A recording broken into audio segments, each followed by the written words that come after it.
अस्सलामुअलैकुम and hello everyone.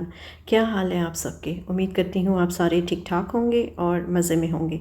मैं भी अल्हम्दुलिल्लाह ठीक ठाक हूँ, खुशबाश हूँ। Welcome back to my channel huts life in the UK.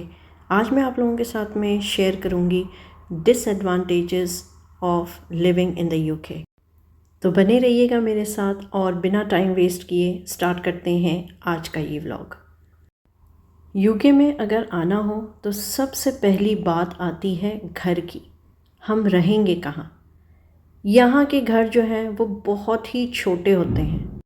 Compare करें हमारे बैक होम से तो वाकई में वो बहुत छोटे होते हैं और एक्सपेंसिव भी बहुत होते हैं। बहुत बामुश्किल तमाम लोग जो हैं यहाँ पर रेंट अफोर्ड करते हैं। रेंट मोस्टली यहाँ पे अगर कोई सिंगल आता है तो वो ज़्यादा से ज़्यादा कोशिश करता है कि अगर वो किसी के साथ में मिल करके अगर ले ले घर तो बहुत अच्छी बात हो जाती है, क्योंकि इससे जो है वो रेंट जो है वो बढ़ जाता है और डिवाइड हो जाता है। यहाँ पर अगर आप फैमिली के साथ में रहते हैं तो डिपेंड करता है कि आपने कितना बड़ा घर लिया है, कितना बड़ा आपका घर है, और उसके साइज़ पे भी डिपेंड करता है। यहाँ पर ज़्यादा से ज़्यादा जो रेंट स्टार्ट होता है वो 1200 पाउंड से लेके 2000 पाउंड तक का है, और उससे भी ज़्यादा होते हैं कई घर ऐसे जो बहुत ही ज़्यादा खूबसूरत होते हैं, लेकिन फिर उनके रेंट भी उतने होते हैं। अगर आप शेयरिंग में ले रहे हैं तो उसका जो है ऑलमोस्ट आपको फिर भी ऑल इंक्लूडेड आपको जो है तकरीबन 600-700 आपको पड़ जाता है। यहाँ पे जो सिंगल होते हैं, जैसे मैंने बताया कि वो शेयरिंग में होते हैं, लेकिन शेयरिंग के भी आपको भी पता है कि काफ़ी ज़्यादा जो है एडवांटेज कम डिसएडवांटेज ज़्यादा होते हैं। तो यही चीज़ है जो सबसे पहला डिसएडवांटेज है यूके का। सेकंड पॉइंट पे आ जाते हैं एजुकेशन पे। एजुकेशन जहाँ फ्री है वहाँ पे उसके साथ में वो अपने डिसएडवांटेजेस भी लेकर आती है। यहाँ की स्कूल्स में कुछ ऐसे पॉइंट्स हैं, कुछ ऐसे टॉपिक्स हैं जो डिस्कस होते हैं छोटे बच्चों के साथ में, जो हम एज अ नेशन उसको अप्रूव नहीं करते। लेकिन इसका मतलब ये नहीं है कि हम उनको पढ़ाएंगे नहीं बच्चों को, या इस तरीके से नहीं करेंगे। हर चीज़ की एक लिमिट होती है। जैसे कि हम अपने बच्चों को जो है उस टॉपिक को बहुत ही अच्छे से और बहुत ही कायदे से हम बच्चों को समझा सकते हैं कि ये वो चीज़ें क्या है, ताकि वो उनके सेंसिटिव माइंड्स को जो है वो अफेक्ट ना करे।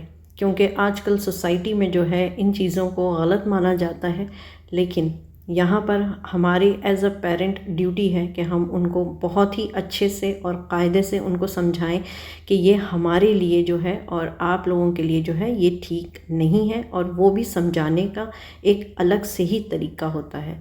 तो आपने बच्चों को अगर फ्री स्कूल में पढ़ा रहे हैं, हर चीज़ की सहूलत है वहाँ पर, तो आपने फिर उस चीज़ के लिए भी तैयार रहना है कि आगे आने वाली चीज़ें जो है वो आपके लिए एज अ पेरेंट एक चैलेंज होगी। यूके जो है वो काफ़ी एक्सपेंसिव कंट्री है। कोविड के बाद से जो है यहाँ पर चीज़ें बहुत ज़्यादा एक्सपेंसिव हो गई हैं, और जैसे कि आइसिंग ऑन द केक कह सकते हैं ब्रेग्ज़िट, जिसकी वजह से शॉर्टेज ऑफ लेबर बहुत ज़्यादा हुई है। अब सपोज़ जैसे एग्ज़ाम्पल के तौर पे आप ले लें ग्रोसरी जो हम पहले 60-70 पाउंड्स में लेते थे पर वीक, वो अब 100 पाउंड्स में हो गई है।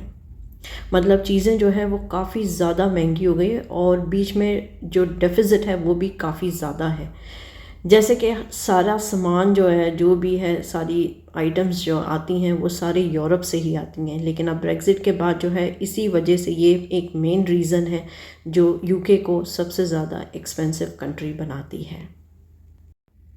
आगे आगे बढ़ते ही हम आ जाते हैं वेदर पे। यहाँ का वेदर जो है वो बहुत ही अनप्रिडिक्टेबल है। कभी बारिश शुरू हो जाती है, कभी तेज़ धूप निकल आती है, कभी बिल्कुल सर्दी हो जाती है। तो ऐसे में ये होता है कि अगर कभी भी जैसे हम निकले हैं कोट पहन के तो बारिश शुरू हो गई, और अम्ब्रेला लेके निकलते हैं तो फिर ठंडक हो जाती है। तो ये एक जो है ना बहुत ही ज़्यादा अनप्रिडिक्टेबल वेदर मैं कहूँगी। इससे क्या होता है कि हमारे स्किन पे जो है, स्किन और हेयर, नेल्स, इन सब के ऊपर बहुत ज़्यादा ट्रोल आता है। कई लोगों को यही वेदर की वजह से जॉइंट्स पेन, एक्स, ये सब बहुत होते हैं। अगर आप जैसे 35-45 अबव हैं तो कई ऐसे केसेस होते हैं जहाँ पे आपको जॉइंट्स पेन भी शुरू हो जाते हैं। NHS से रिलेटेड होता है, नेशनल हेल्थ सर्विस। GP वो है जहाँ पे आप अपॉइंटमेंट लेते हैं ताकि आपका जो है आपकी हेल्थ आपको टेक केयर हो सके, ठीक है। यहाँ पे इसका GP का डिसएडवांटेज ये है कि यहाँ पे ऑन द स्पॉट अपॉइंटमेंट कभी भी नहीं मिलता आपको, नेवर एवर। अगर आपको कोई भी परेशानी है तो वो आपको 1 से 2 हफ्ते के बाद जो है वो आपको उसका अपॉइंटमेंट देंगे, क्योंकि वहाँ पर जैसे मैंने कहा कि ब्रेग्ज़िट जो है वो काफ़ी ज़्यादा इफ़ेक्ट कर गया है UK को, तो इसकी वजह से जो है शॉर्टेज ऑफ डॉक्टर्स हैं यहाँ पर। तो इसके लिए आपको जब भी आप अगर अपॉइंटमेंट लेते हैं या कुछ, अगर आप किसी बीमारी की वजह से आप अपॉइंटमेंट ले रहे हैं, आप सुबह 8 बजे कॉल कर रहे हैं तो आप हमेशा क्यू में होंगे, लेकिन जब अगर आपका नंबर आता है तो फिर वो कह देते हैं कि आपका टाइम आउट हो गया है। ये चीज़ होती है, तो बहुत ज़्यादा दिक्कत होती है अगर आप GP के लिए अगर आप ट्राई कर रहे हैं। यहाँ पे आप इंडिया पाकिस्तान की तरह नहीं है कि आप अगर डिस्पेंसरी में डॉक्टर के चले गए हैं और वहाँ पे आपको ऑन द खांसी है, सर्दी है और कुछ और चीज़ें हैं तो उनके चेकअप के लिए तो उनको तो देखते भी नहीं हैं, और फिर बहुत उससे थोड़ा सा ज़्यादा होता है तो उसके लिए आपको वो अपॉइंटमेंट ही नहीं देते। जो देते हैं वो भी वो 1-1.5 महीने के बाद, तब तक बंदा पता नहीं कहाँ हो।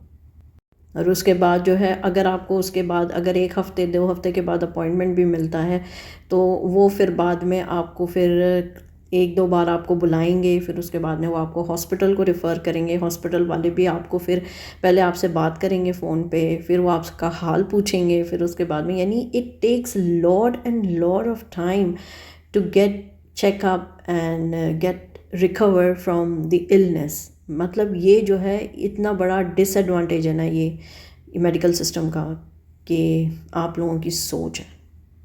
अब आ जाते हैं सैलरी पर।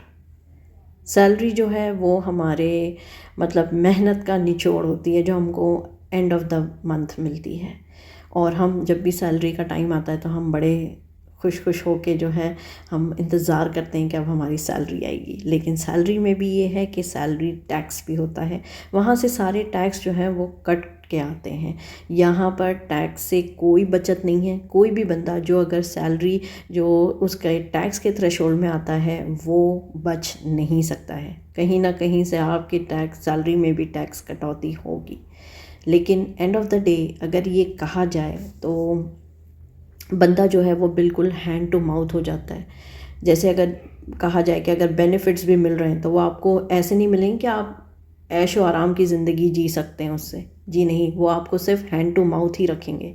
मतलब आप उसमें कोई भी किसी भी किस्म की आप कोई यानी ऐश नहीं कर सकते। ये सैलरी भी यहाँ पे इतनी होती है कि आपको अभी रेंट देना है, अगर आपका घर है तो उसको मॉर्गेज करना है, आपको 10-20 साल की आपकी मॉर्गेज है, तो आप सोच लें कि क्या होना होता है इसमें, क्या बंदा खाएगा, क्या बंदा क्या करेगा।